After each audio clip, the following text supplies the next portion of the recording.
Hi everyone, my name's Tashi Dorjee, a startup enthusiast, newly dubbed father, and the head of Flex for Australasia at JLL. Today I'm going to be your host for the Unpacking of APAC mini-series. It's an exclusive series at This Week in Coworking, where we're essentially going to look at what makes Australia tick from a future of work, office, and a co-working perspective. Now a quick word from our sponsors before we get started. Office R&D Flex. It's the ultimate platform that helps co-working and flex spaces streamline operations, wow their members, and grow faster. Learn more at officernd.com/flex. Syncaroo. Now Syncaroo keeps your best people unblocked through managed integrations, profit-protecting automations, and understandable tech guidance. Hop in and learn more at syncaroo.com. Essensys. Essensys is a global provider of software and technology for commercial real estate, helping the world's leading landlords and flex workspace operators deliver seamless digital experiences. Head over to essensys.tech and let them know we sent you. Today we welcome Sean Lucas, who's the Senior Vice President and Head of APAC for Essensys, a global software company providing digital experience platforms for landlords and workspace operators. Sean oversees Essensys' regional business after building expertise in flex workspaces through senior leadership roles at IWG, focused on enterprise solutions, and also formerly as the head of Flex Advisory at Knight Frank. With all of this crazy uncertainty in the macroeconomic climate, I might say something that's going to age like sour milk, but even after speaking to a bunch of researchers, I think it's a good time to buy. Yeah. What do you reckon? Catch that falling knife, all the way down, all the way back up again. Yeah. The milk will be curdled if whenever this gets released, right? But no, I think whatever happens, at a macro level, probably safe to say, I think flexibility writ large, flexibility within the commercial real estate industry in particular, right, it's not going anywhere for the next few months at least. Well, we were talking earlier, like without naming names, there's some certain large tenants and companies that, whether it's been catalyzed by this or it was always a conversation, this is like the straw that broke the camel's back, all this uncertainty. They're pushing for flexible solutions and think like banks and major tech companies. That doesn't mean they're not going to lease space, but they're looking to accommodate some form of uncertainty in their office strategy, meaning if they normally would take 10 floors at whatever NLA you want to imagine, they're keen to do 7, but facilitate that remaining deficit of 3 in some form of bespoke flex space within the building. So I don't mean necessarily have a random co-working operator and they're facilitating it. Yeah. They're going to the landlord and going, hey, is there a way that you can reserve this space or do something with it till we need it, blah, blah, blah. So a bunch of that's happening right now. Yeah, no, definitely. And I think in a previous life, when I was on the operator side, I saw the sort of crescendo from 2017 to 2019 and just pre-COVID, and that was all sort of mass adoption due to such low vacancy and obviously sky high rents, and then sort of back the other way, right? I know the industry, sort of whether it be operators or landlords, has sort of been working through the last few years of disruption, but 100%, like my view is that anyone who has just basically untangled themselves from the lease obligations and the liability over the last 4 or 5 years, my assumption would be very few of them, and I'd count like even ourselves as a tenant, right? Very few of them would be rushing back in to sort of sign long-term leases. And I think to your point, whether it be landlord provided or sort of fairly bespoke and sort of operator sort of delivered solutions, I think it's all going to be up and to the right for the next few years. And the theme of this pod is technology, because you play in that space a lot. Yeah. And I really want to just start this open-endedly talking about physical versus digital assets within a building and that space, because the easiest way that I can think about it sometimes, even though tech is great, because it changes so quickly, it can age quickly too. Yeah. So there's certain car brands that I adore where they very deliberately don't put any technology in it so that they're timeless, right? Because they might do they might put some certain dashboards or interfaces and it's this great model and car, but in a year or two's time, because things are evolving, it makes it look dated, right? And not a classic or something cool. Yeah. That's just an analogy that resonates with me, because certain buildings I see even today, if they don't approach technology the right way or don't have things that are technology agnostic, it's kind of like you've just wasted a bunch of money on infrastructure. So what are your thoughts on that, and how do you see some of the forward movers tackling tech in their buildings? Yeah, no, it's a really good question. I think the industry is due to the nature of all of this being static, right? Like you can feel and touch it, and it's sort of, again, long dated leases and huge development budgets and whatever else, and long timelines.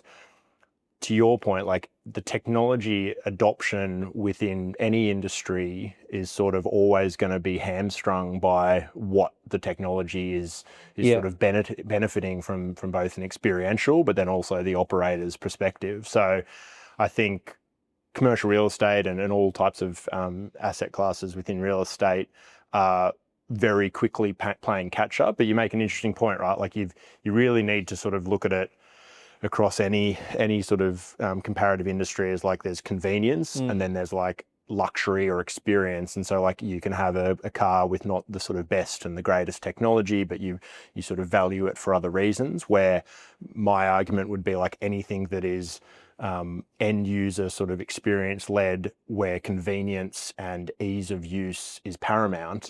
Like I don't want my train to work to go back to a coal train, right? Like if it's not on my phone and I can't tap and go and I can't get the sort of benefits of technology as they're delivered, then like I think real estate, you can have, again, like an experiential layer that doesn't need to have technology wrapped around it. But a lot of other people just want the best, quickest, most efficient sort of experience possible. That's where technology comes in. And I think ease of use is key. And I've personally experienced this even within the JLL Sydney office. We've got this dope room called the NXT room. That's what they called it in Singapore. I don't know what we call it here in Sydney. It's just the cool tech room. You know? But says what it does on the packet. And when it's great. It's got all these screens. You can do all sorts of stuff.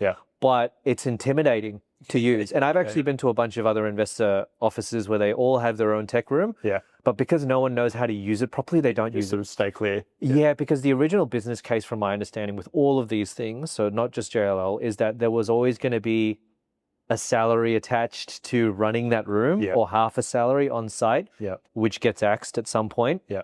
And then because there isn't this element of education, you're suddenly requiring everyone to do the work and to figure it out. And it's quite complicated, right? I consider myself a tech person, but I would have to sit down and make an effort to go, I'm going to do my homework, study this in preparation for this meeting, versus ease of use. Someone's just going to, I want this, this, and this to happen, and they're going to facilitate it. So it's almost like the ease of use is paramount in commercial real estate when it comes to audiovisual and that kind of stuff. Because if it's too hard, it's just going to sit there. And then the value proposition of those rooms are front loaded, I feel. Like when you build it, it's super valuable, but then it slowly starts getting dated because new tech arrives. And that's what I think, like you need to distill it back to like the end user experience. Right? You can have something super sort of cutting edge, and you will find a cohort of people that value it and embrace it and lean into it. But like almost everyone will want a intuitive, simple to use, normally mobile first experience in sort of any workplace, right? Whether that's sort of your own corporate space or a landlord delivered or operator sort of run flex space. And so I think where, again, the industry is getting to is like you can have, from a digital infrastructure standpoint, you can have sort of the outliers of both ends, right? Something that's quite sort of long in the tooth and sort of quite traditional, I guess, in a sense. You can have some really crazy sort of jazzed out rooms with all of the best and the greatest. But to your point, not that's a bell curve. Not everyone's going to walk into those rooms and go, awesome, let's play around this, and I really value all the stuff that's been built here. So you really need to sort of look at the broad swath of all of the users in the middle and just make that as seamless as possible. That's our view anyway, right? You want to be able to come into a space, the physical experience, which is obviously still as important as ever, be complemented with the digital experience such that there isn't friction at any stage. Because I think when you've got, no matter what happens with sort of work from home policies and return to office mandates, you still need to make that initial experience so seamless and frictionless that you don't give people a reason to revert back to what they've known for the last 5 years, right? And I think that's why, no matter, again, what space you're in, if technology is doing what it should almost be invisible, right? I agree. And that's almost every industry, right? The less you think about it, the better it's running. Now, that's a double-edged sword. Unfortunately, like when it goes wrong, all you hear is complaints and issues. So like you never really get, or we'd claim, not to feel picked on, right? But you'd claim like you never really get the kudos for when it is working at its best, Right. you definitely hear the sort of the downside if anything isn't sort of working as it's meant to.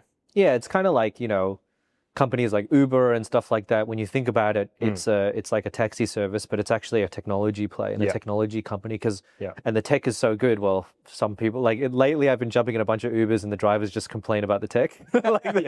Oh man, the rates are going up and the tech sucks. That's like the real estate industry, right? The tech's great for you, but the people having to deliver and manage the tech. Exactly. And also a little nod to hospitality. Front of house is very different to back of house. Exactly. Kitchen could be in a shambles, but front of house is great. Yeah. Is so seamless from a user perspective. You don't realize how much tech is at play. It's like, oh, I click a button, I book it, and I see the route, I pay my fare. Yeah. So that's kind of like hardware. What about like infrastructure? Like we see a lot of buildings trying to become vertically integrated when it comes to tech. Yeah.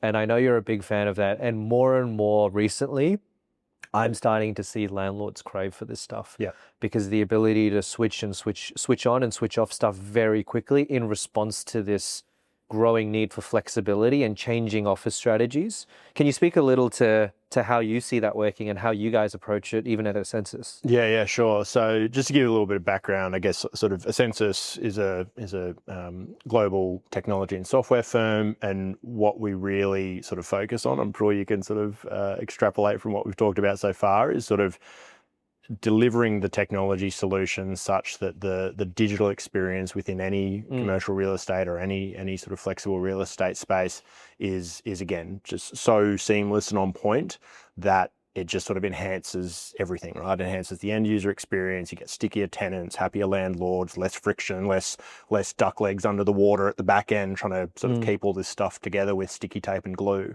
To answer your question, I think like landlords quite rightly over however many decades, right, have been looking at sort of like the core building infrastructure at what they own as like the most important. Like every CIO and CTO in any of these firms understandably wakes up and like, how can I make my building the most efficient, increasingly green, well-run sort of asset in its class? In a market like Australia and globally as well, but I think in particular in Australia in years gone by, all of the infrastructure that basically delivered the end user experience, apart from sort of your tenant engagement apps and the like, were pushed onto the tenant, right? Yeah. Because they could be. You had financial services firms and even mid-sized tenants signing 5, 7, 10, 12-year leases. So I think that's been the shift, right? But in the lead up to COVID, but especially post-COVID, you've had landlords, and that's why flex operators in all their shapes and sizes are so well positioned to help them deliver this stuff, and you're getting all these really innovative partnership structures, because all the flex operators had to think about was the end user, right? The person in your space at any one time, how are they at an individual level experiencing it, right? And so landlords, instead of speaking to your 5-floor tenant and the one workplace manager, that the AC was a little bit cold on the east side of the building. It's a bit cold right now. Yeah, exactly. Want a jacket? We know some people that we can speak to, but like that was the big issue, right? Like lifts are down, sprinklers need to be to have their sort of safety audits and all that stuff.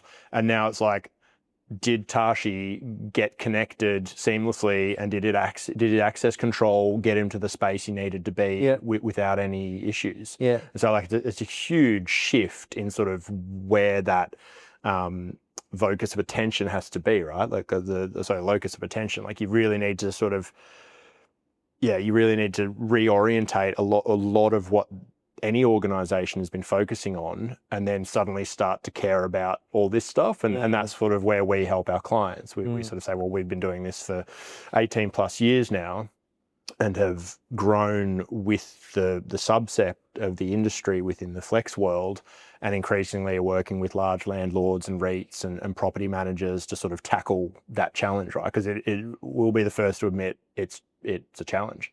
Yeah, and I think it's almost like a forced evolution, both on the landlord and the operator side. When you deal with that flex or co-working operator and the landlord dynamic, if you're putting a certain quantum of that space within a building to provide flexibility. Because to your point, rewind 5-10 years, the operator only gave a rat's ass about what happens within their tenancy Yeah. because they were responsible for making as much money as possible In that space. pay the rent. Yeah. Now, with this wave of management agreement partnership structures emerging, whether it be genuinely to work with the building or whether it's just offloading risk as an operator onto the landlord, the way those agreements work best I've seen is this meeting in the middle of, okay, if we take some of this risk on, pay for the capex or reduce your rent obligation or, you know, have a variable income arrangement, what are you going to do for the rest of our building? And a big part of that, I think, is connectivity and tech. And the reason for that is, and I want to talk to you about this on this pod because it's something that I think is going to be a big significant future of real estate, and I think the infrastructure has a big part of it, is that one of the ways that operators, I think, and we're trying very hard to do this, and we've got a project in Auckland, New Zealand to go live that you're aware of that we can't necessarily talk about, of extending services, is even if you have the flex, what if the landlord has 2 or 3 floors scattered across the building of spec suites where they fit it out? So within the Australian market, to listeners that may be listening from the region or abroad, there's a spec suite kind of market here where rather than just do long-term leases where the tenant takes care of their own fit out, what does a 2 to 3 year lease look like under a spec suite arrangement where they kind of pre-fit it out? It's a smaller quantum of space and you can kind of just come in and rent it and then leave. How does a flex operator who's already in the building that's responsible for a headcount of 2 or 3 service those spec suites, right? And the funny thing is that when we go through the laundry list of services with owners to figure out what that offering is, so when their leasing agents go to market to be like, our spec suites are sexier than the ones next doors, it's not necessarily the roaming community manager that could go up and help them out. It's not necessarily the, oh, you can come down and use the flex, or we can come up and help you set up some stuff, or the concierge services. It's actually the really interesting network and the technology. It's like, how does that connectivity work? Oh, you mean I can just come in and we've got this really great experience waiting for us and high-speed Wi-Fi and all that kind of stuff. And does that mean I'm also plugged into the third space and the flex so I can come in and book those things really easy? It's that seamlessness, because when you think about it, the whole ethos of a spec suite is... We've done all the hard work for you. Come in. I know. Just book it and get out. But tech is an afterthought. It shouldn't be. It should almost be just as important as the fit out, right? When it comes very much at risk of preaching to the converted here, right? But like, you think of the value of a spec suite for any firm, whether they be small or large, is that all of the hard work has been taken care of and delivered by experts, right? Like you got cheaper cost of capital, you've got expert designers and project managers and fit out companies doing this such that you can get the key, sign a service agreement or a short-term lease and walk in and use space. Now, the last piece of that is really, or the afterthought in years gone by has been the technology and the connectivity. But I won't name him, but a client of ours frequently says, like, if you're going to deliver a couple thousand square meters of spec suites in an asset and not have the connectivity and the digital infrastructure and the technology to make people be able to use that, then it's a furniture showroom. Effectively, like, you've taken care of 95% of the difficult part. But then you say, oh, pick up the phone to a telco and you guys take care of it just removes friction points and obstacles. Like, if you, and this is why, even though, you know, you mentioned risk of preaching to the choir, for sure. But at the same time, this is on trend right now. It's not just an idea. Globally big time, and I know you've got some examples, so we can talk through them. But like, just think about it this way as an investor. If you're offering something and your agent is trying to close a deal, if you can remove some of those obstacles for them and close that deal quick, and the whole point of a spec suite is for a quick deal, why aren't you doing it? Right. The capital spent, right? You've taken on that onus and the burden. It's not going through an incentive.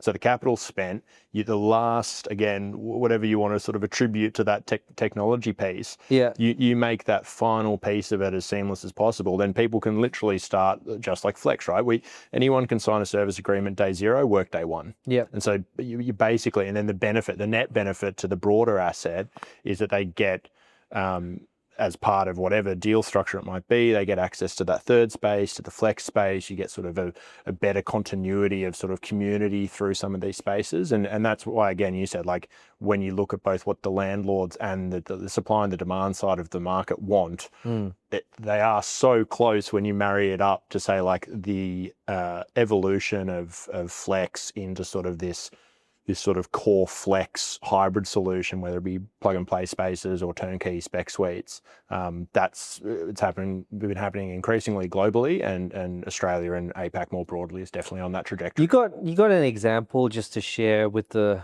listeners of somewhere? It doesn't have to be in Australia, it could be in London or US or something that you think has worked, just to help them visualize and paint a picture of this. Yeah, definitely. So we've got, and I'll come back to some JLL examples that I think will come to fruition short term, right? Without divulging too much. But we've got a client with an asset here in Sydney.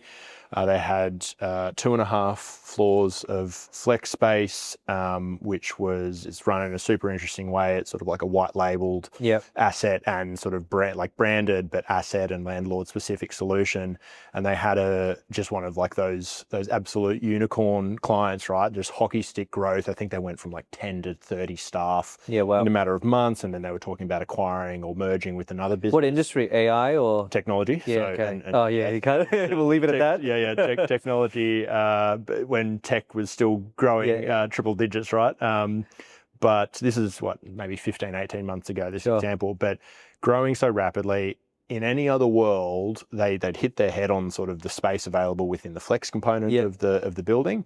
And in any other world, they would have gone to market, right? They would have looked at comparable options because they were just growing so fast, needed this short-term solution. And the landlord had a vacant spec suite down the low rise of the building. It just didn't have the connectivity and the technology sitting there ready to go.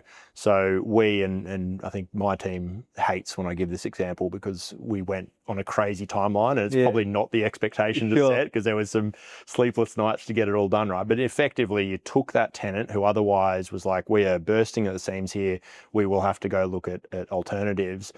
But for the fact that they could move downstairs on their own secure network, exactly like they were working on the sort of Monday previous, and over the course of a few business days, they moved down into this spec suite, which then was fully turnkey, right? And so you've de-risked, again, you love those stories on the way up, the 10 to 20 to half floor to multi-floor tenant, but also helps on the way down, right? You never want to sort of not have a solution for any tenant of any size. And if that's a large financial institution saying, we're going to sort of look at including a level of flexibility into our lease such that we can maybe drop a floor or a half floor and then take those back up on fairly favourable terms.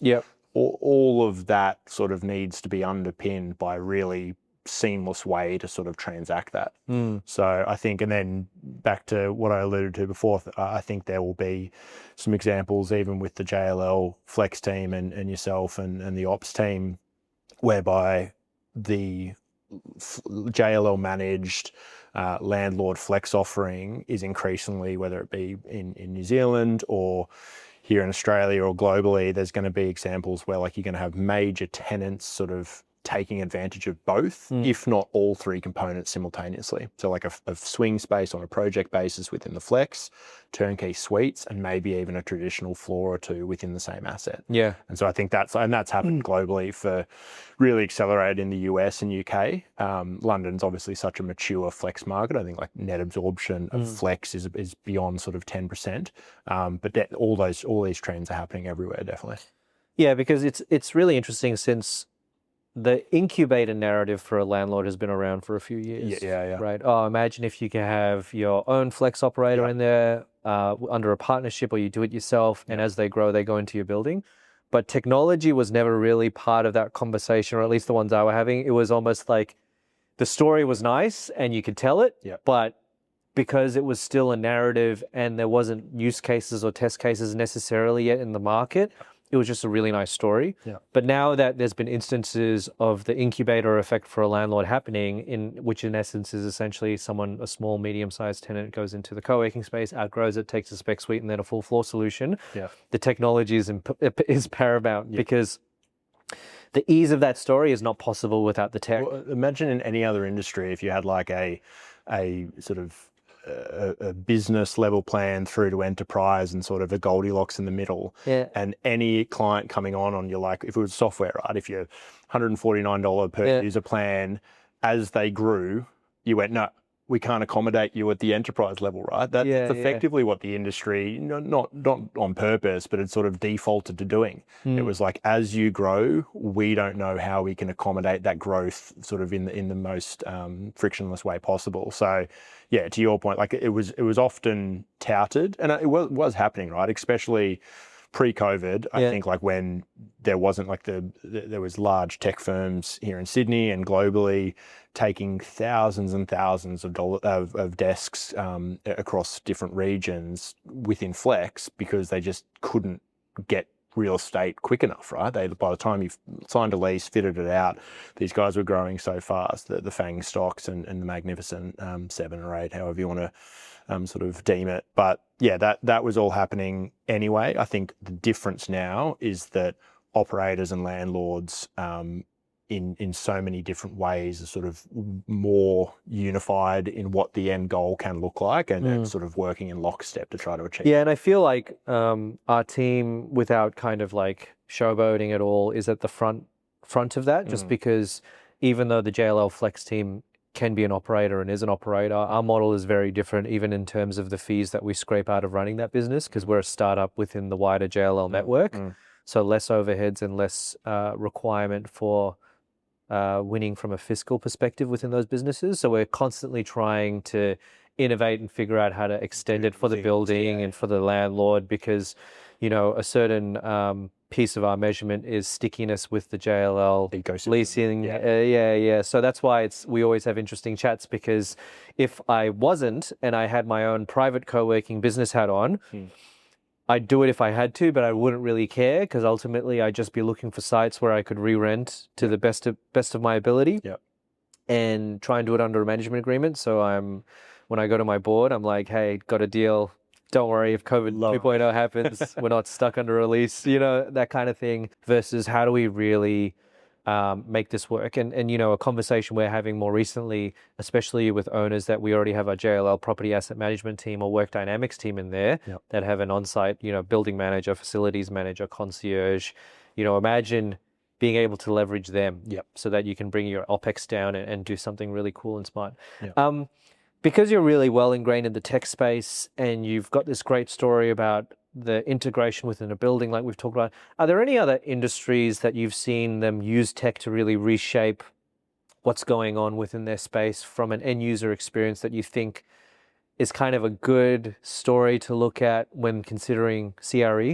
Yeah, definitely. And I think like most of them are fairly obvious, right? Like you look at sort of hospitality and retail, e-commerce, the boom. So again, going back a few years now, but before I was in commercial real estate and Flex, I worked in logistics, and had a knack for timing, in that I joined right as the iron ore price plummeted. So maybe sort of reliving this just in a very different world and industry, right? But the adoption of end user technology within logistics was just so rapid, but also for good reason, right? Because the expectations were now you could track your parcel basically to your door. And it wasn't that many years ago. Like, again, I remember joining the industry such that like you got a tracking number, you sort of knew where it was at any one time. But if you ordered a pair of shoes from overseas, you weren't really seeing sort of much data come back that other way. And the amount of and again, it was good for the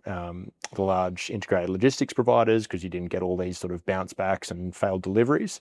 And it was great for the end user, because you got more trust and visibility over all of the sort of all of the machinations happening to get these parcels delivered to you on time. So I think that, and then I think like sometimes I think the parallels between Flex and commercial real estate and hospitality can be overdone.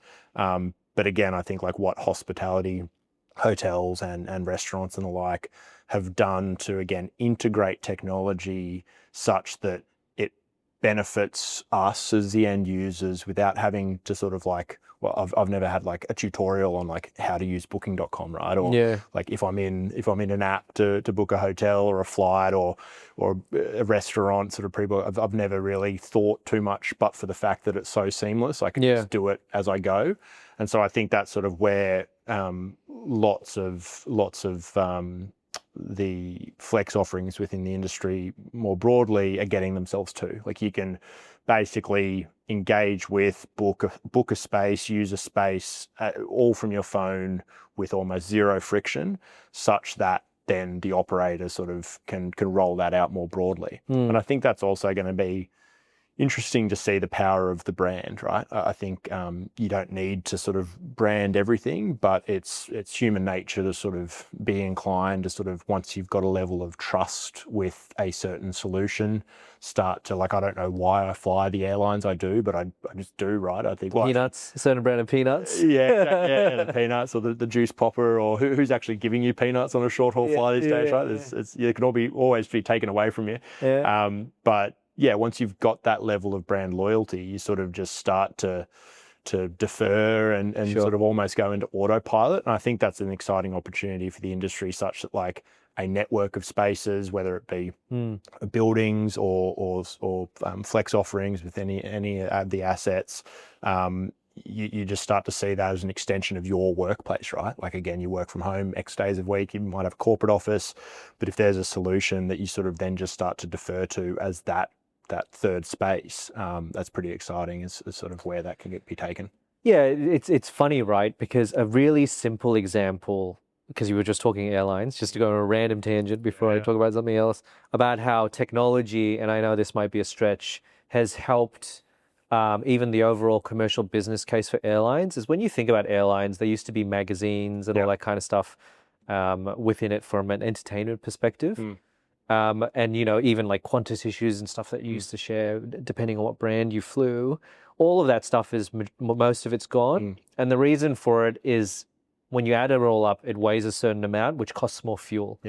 Right. So a lot of these airlines, when they were trying to figure out how did they become more profitable from a business case perspective. American Airlines, the olive, didn't they take one olive? They took one olive out. Yeah, that's why there's no peanuts as well. That's waiting for you. Even the, you know, most airlines, they have white planes because that paint weighs less, to that minutia. How being able to provide connectivity and network on a flight has replaced a lot of that stuff. Exactly. We're not going to give you all of this printed stuff or heavy stuff because now you can log into our Wi-Fi that doesn't work half the time. And also, again, again, not to labor the point with the airline industry, right? But like that's a fairly low margin, very hyper competitive. I think there's some crazy statistic. If you take the aggregate capital inflows into all airlines, they're basically just break even. Like the 1950s or 60s, whenever they still doing better than Uber and those companies. True. At least they're not running at a loss. Tech's been burning money, and airlines are just washing their face with it, right?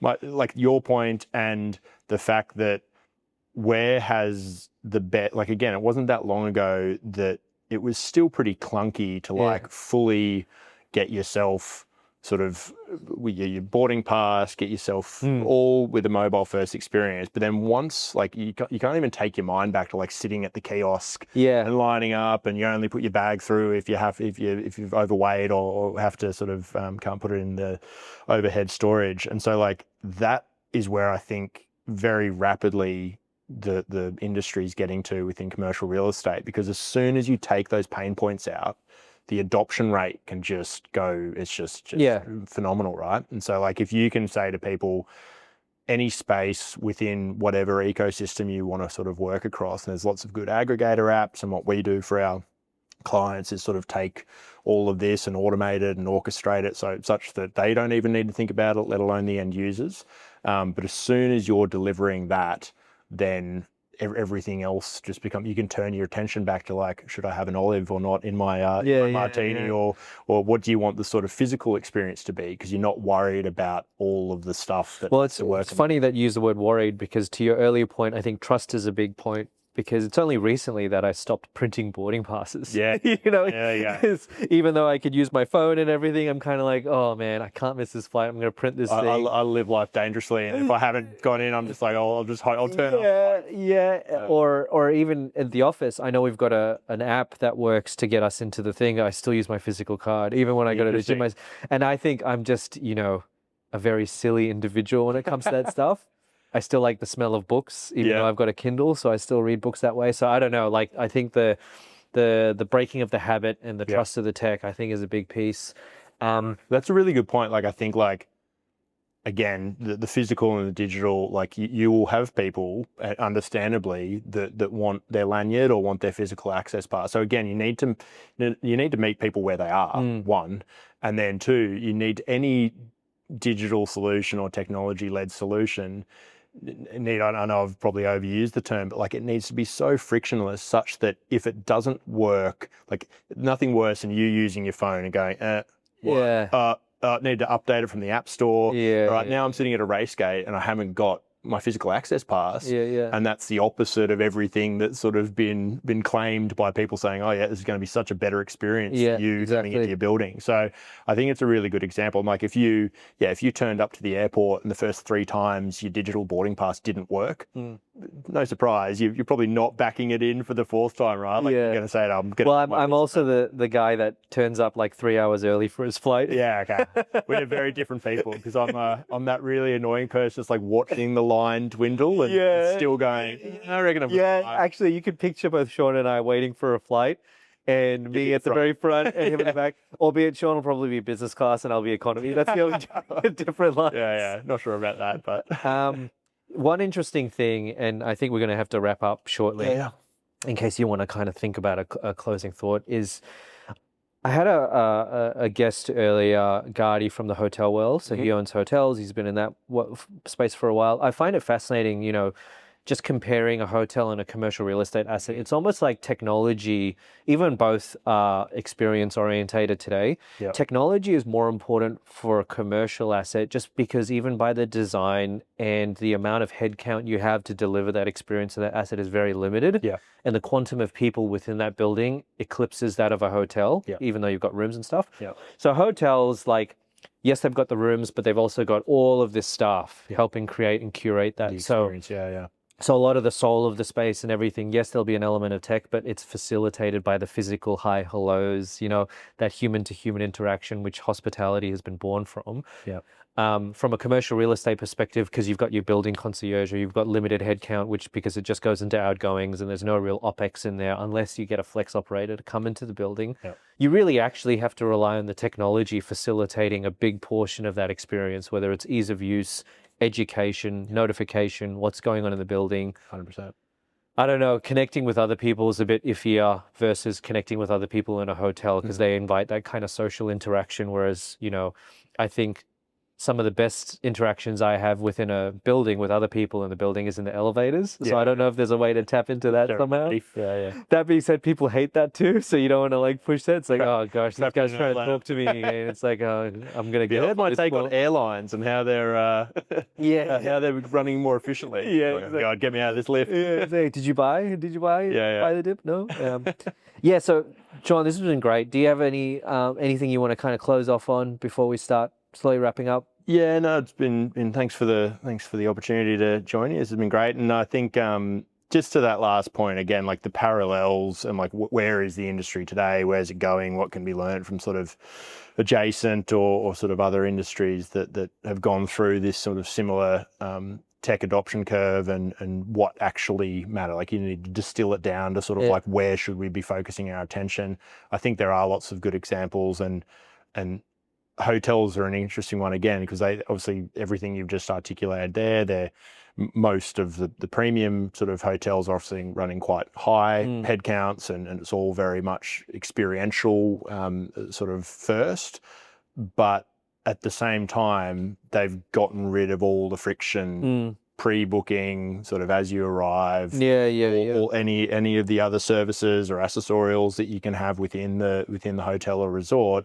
And that's where sort of everyone wants to get to, right? Like you automate what you can with technology, then you can really lean into the sort of the soft and fuzzy stuff that really makes a difference and differentiates. Yeah, and they have to do it because even when you think about their model, their guests stay a night and leave, or 2 nights and leave. So if you cock up the experience and you provide a pool, and they won't come back. Yeah. Whereas, but there's an argument to be made there that, like, I think again, where workspace today, even compared to only a few years ago, right? Like people just have more choice, right? Yeah, that's almost undisputable. And so like, it's not that you get sort of like a one and done. Like if you have a really bad hotel experience, you're like, well, I'm never coming back here. I'm never going to that specific hotel in that city ever again. But you don't get a huge amount of chances to sort of say, like we've made it a poor enough experience that like the second or third or fourth time, the increasing level of flexibility and quite frankly, just the expectations are going to continue to sort of gravitate to that sort of that extent, right? So I think it'll be interesting to see what happens in the next sort of few years or so. But I think sooner than we think, there's going to be a certain amount of hotel co-working spaces. Geez, take you back to the good old days. Well, startup world. Better than my startup 2-space where we use lobbies. More think of premium hotel groups that I've been involved in a few that should be coming live. Where they're actually installing 2,000, 3,000 square meters of flex or co-working and then rooms. And then the whole principle behind it was that imagine if you had all the bells and whistles of a co-working space, but then the hospitality staff of that hotel integrated into that, including food and all that. And then if you really are traveling or you have guests, why wouldn't you stay or book something there, work, go in your hotel, come down? And then it's not just a lobby, it's like it's proper. And I'm mindful of time, but like that is such, so like what can real estate learn? I think quite importantly, it comes down to like, if you deliver a really good product, then the margin profile on all of the additional services that are available to your clients is substantially higher, right? So if you get someone into a room, the sort of the wellness package and your sort of 5-course dinner is at a far higher margin on average than your sort of room rate. Same as real estate. If you can get people into the space, using the space, all of the additional services that sort of wrap around that quite nicely is where you get a heavy dollar effect, right? That stuff's dropping straight to the bottom line, whether it's catering or events or additional technology services that the tenants, again, like, I love the space. I'm a boutique accounting firm. I don't really want to go down the sort of garden path of doing this all myself. So we'll pay you the privilege for the flexibility and the ease of use. Completely agree. And co-working operators already are very familiar with that because most co-working cafes run at a loss or cover its costs, but all it the bumps additional, bumps everything else up. Yeah. That was awesome, Sean. Thank you so much. Thanks, mate. I will speak to you again. Let's go get lunch. Yeah, that's good. Let's go. I don't know whether I want to look at anything market related or we might be eating a cheeseburger for lunch. We'll share baby pictures. Yeah, something simple. All right. Bye, everyone. See ya. Cool. Cheers, mate. That was good. You happy? I think that was really good. Covered a lot. How long did I go for? Now?